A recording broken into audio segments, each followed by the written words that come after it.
Now see here, here's the door latch. See how they come with the rectangular faceplate on there, but then there's these round things. It's like, what the heck are these things for?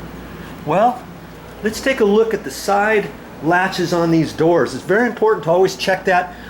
Don't always make an assumption which way they go.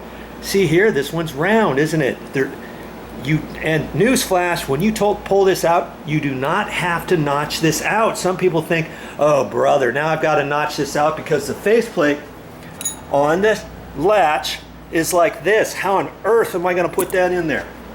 Okay, so I always check these first before I take them out. I look at that one and it's round. Sometimes they're square, you know, depending who the last person is. There's another round one.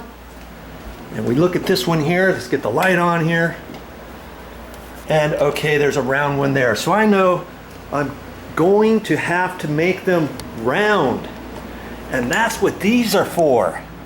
Right here, okay? Want to learn how to put these on, stick around, because that's coming up next. Well, that's all I got for this time.